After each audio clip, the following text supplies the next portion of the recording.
PLC BPSC TRE 2.0 का जो exam होना है उसका डेट आ गया है।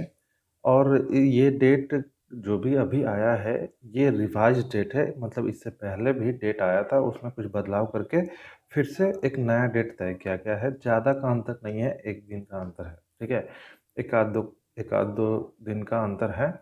इस चीज़ को थोड़ा समझ लेते हैं कि बहुत सारे ऐसे भी कैंडिडेट हैं जिनको समझने में कठिनाई हो रही है कि मेरा सब्जेक्ट किस दिन है।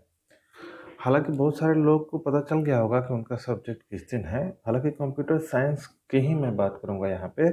और कंप्यूटर साइंस में कन्फ्यूजन होने का कारण क्या है कि दो तीन प्रकार की वैकेंसी थी कंप्यूटर साइंस में। जो भी कल्याण विभाग का वैकेंसी था उसको लेके ही कन्फ्यूजन हो रहा है। तो चलिए शुरू करते हैं। बहुत छोटा ही वीडियो होगा, कोई लंबा वीडियो नहीं होगा। देखिए, 2 पालियों में एग्ज़ाम होगा, ठीक है। और 7, ठीक है, 7 को 2 पालियों में एग्ज़ाम होगा तथा दिनांक 8 से 15 तक एक पाली में ही एग्ज़ाम होगा। अब देखते हैं 7 को किनका एग्ज़ाम है।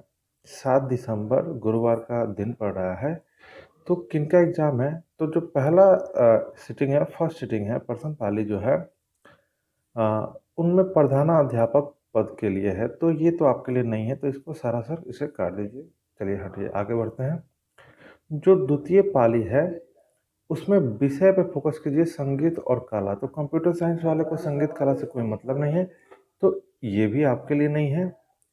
अब आगे बढ़ते हैं 8 तारीख में, ठीक है। तो 8 तारीख के डेट में जब हम आते हैं तो यहाँ पे देखिए ढेर सारा सब्जेक्ट दिया हुआ है और यहाँ पे एक कंप्यूटर की चर्चा की गई है। हाँ, तो यहाँ पे कंप्यूटर की चर्चा की गई है, ठीक है। तो अब ये कंप्यूटर किन के लिए है। तो देखिए यहाँ पे लिखा हुआ है शिक्षा विभाग 9 to 10। तो 9 to 10 में कंप्यूटर का कोई एग्ज़ाम है ही नहीं, मतलब शिक्षा विभाग में 9 to 10th में कंप्यूटर सब्जेक्ट नहीं था, ठीक है। अब आते हैं कल्याण विभाग में, ठीक है। तो कल्याण विभाग में 9 to 10th में था, कल्याण विभाग में था। और ऐसा ये भी कहा गया था कि 6 to 8 में भी सीटें हैं कंप्यूटर की। तो अब यहाँ पे जाहिर सी बात है कन्फ्यूजन है, लेकिन इतना तो फिक्स है कि जिनका कंप्यूटर का एग्ज़ाम होगा अगर कल्याण विभाग में, चाहे वो 9 to 10 का हो, चाहे वो 6 to 10 का हो, तो वो एग्ज़ाम कब है, 8 तारीख को है, 8 दिसंबर को, और प्रथम पाली में। तो देखिएगा एडमिट कार्ड जब आप डाउनलोड कीजिएगा तो अगर आपने फॉर्म डाला होगा और आपके फॉर्म को एक्सेप्ट किया गया होगा कल्याण विभाग के लिए, तो इस डेट को आपका उसमें लिखा हुआ आ जाएगा कि इस डेट को प्रथम पाली में आपका एग्ज़ाम है, ठीक है।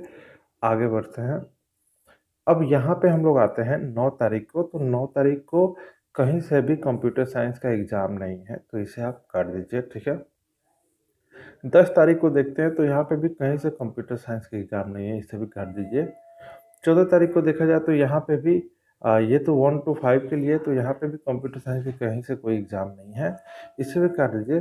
15 तारीख का जो डेट है, 15 दिसंबर, यहाँ पे देखिए लिखा हुआ है 11 12 सभी विषय, 11 12 सभी विषय, इसका मतलब कंप्यूटर साइंस भी इसी में आ गया। और वो शिक्षा विभाग के लिए जो भी आपने फॉर्म डाला था 11 12 कंप्यूटर टीचर, मतलब 10+2 कंप्यूटर टीचर का, तो आपका एग्ज़ाम 15 दिसंबर को है, ठीक है। कुछ लोगों का एग्ज़ाम 8 तारीख को भी हो सकता है, कुछ लोगों का एग्ज़ाम 15 तारीख का भी हो सकता है। कुछ लोग ऐसे होंगे, अधिकतर ऐसे होंगे जिनका 15 को ही एग्ज़ाम होगा। लेकिन अगर आपके एडमिट कार्ड पे अगर 8 तारीख वाला भी डेट आ गया और 15 तारीख वाला भी डेट आ गया, तो समझ लीजिए आपको दोनों दिन जाना होगा एग्ज़ाम देने के लिए। 8 तारीख वाला वो कल्याण विभाग के लिए जाना होगा और 15 तारीख वाला शिक्षा विभाग के लिए जाना होगा, ठीक है। तो अब हमें नहीं लगता है किसी प्रकार का कोई कन्फ्यूजन होगा। अगर कोई कन्फ्यूजन हो तो आप कमेंट ज़रूर कीजिएगा। मिलते हैं नेक्स्ट वीडियो में, देखने के लिए धन्यवाद।